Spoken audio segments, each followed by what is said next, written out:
The layout is coming along here for us. Things are looking good. There's the final result of my brush effect, by the way. Just kind of monkeyed with it for a little bit there. Now, the next thing that I want to go and develop out are these three main containers. Why Karate, Meet Your Sensei, and Tour Our Dojo.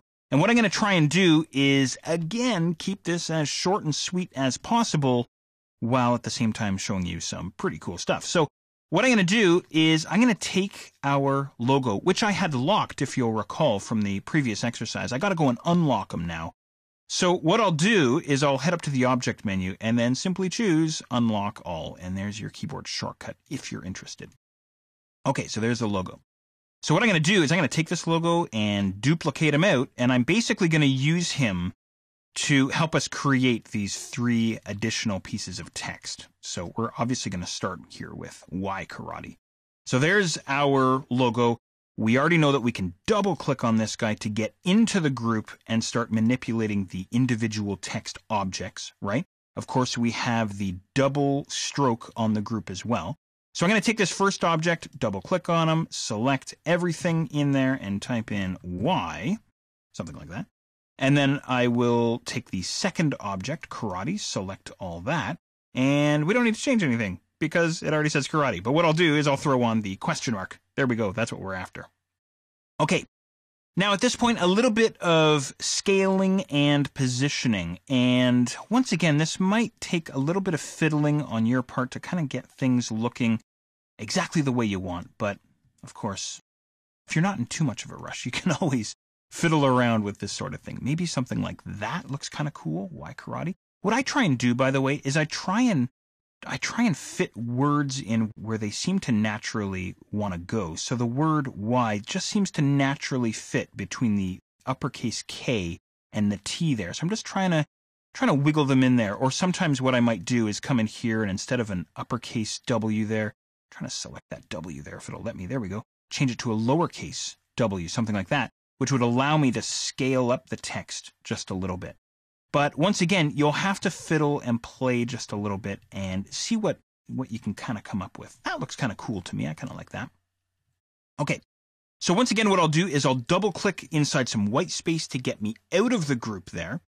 And then what I'll do now is I'll toast the original text, get rid of that text, grab the new text, and position it over into this container. Now, again, as far as the actual sizing and positioning goes, I'm not 100% sure, and for myself, it's always sort of, a process of trial and error. I might come back at some point and change the position of this text here. I might scale it up a little bit more later on, something like that, but I at least want to get it positioned so that it's just sort of roughly looking approximately the way that I want. That's just tends to be the way that I work. I move around a lot, and I come back to things a lot until things are sitting exactly the way I want.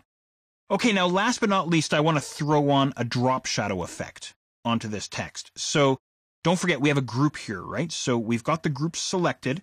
What I'm going to do is I'm going to head up to the Effect menu up at the top, and then down to Stylize, and then over to Drop Shadow. Go ahead and choose the same command there if you're following along. There's our Drop Shadow dialog box. Now, here's a neat little trick for you, just a slight suggestion. Right now, I don't see a drop shadow applied to my object, even though there's settings inside the dialog box, because preview is not turned on. And what I find is if I turn on preview and then start messing around with the settings, Illustrator tends to slow down quite a bit, and I've got to wait for it to render the drop shadow, right?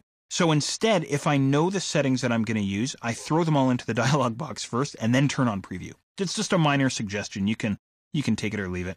So what I'm going to do is I'm going to change my opacity. I'm going to drop it down to about 50%. That's what I'm after. And let's see, the X and Y offset, I'm going to drop that down to just 2 pixels each, something like that. The blur, I'm going to drop down to 3 pixels. And the color I'm going to leave as black. But if you want, you could click on that color swatch and come in here and choose a different color for your drop shadow. Okay, now I'm going to go and turn on preview. And I'll give Illustrator a second, and there's the lovely drop shadow now happening on my Why Karate text. Perfect.